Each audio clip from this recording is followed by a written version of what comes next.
Alabama's Nick Saban has chosen out of nowhere, to the shock of everybody, I would say most at least, of retiring after 17 years at Alabama and 6 national championships. 7 national championships overall, for those who don't remember the history of Nick Saban coaching with LSU.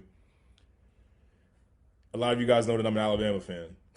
So this one definitely hit home for me. It definitely was emotional a little bit because I generally have enjoyed watching Alabama football for the better part of the past decade and a half. Just falling in love with the stars that they had, from the likes of Mark Ingram, Greg McElroy, Derrick Henry, Eddie Lacy, Julio Jones. The list goes on and on, and it all circled back to who I think is the greatest college football coach of all time, in Nick Saban. He's the guy that made Alabama back into prominence after the legendary Barry Bryant stepped away, and Alabama was on the downside for a while. I didn't believe it because I just thought that, especially how they lost on that last play with Jalen Milroe going out the middle, which was a broken play. Bama was on the doorstep of competing in the national championship once again, and I think that they would have beaten Washington had they knocked off Michigan. But they were leading for most of that game. They were up 7, late in the fourth quarter. The defenses couldn't get a stop with Michigan.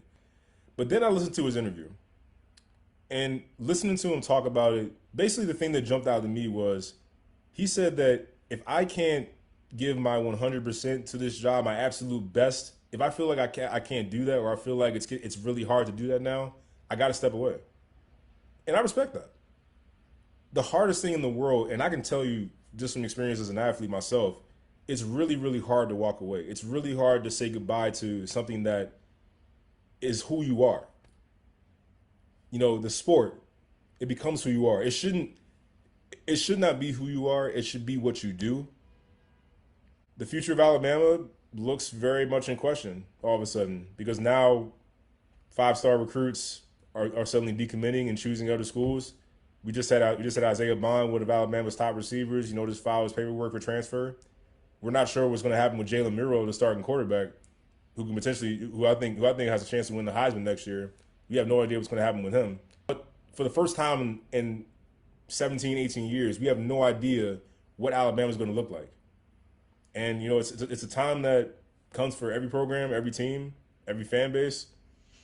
Nothing lasts forever. Again, I want to say thank you, Nick Saban. I appreciate just the awesome coaching that you've done. The display of consistency is something that we love to see, especially in a world of inconsistency.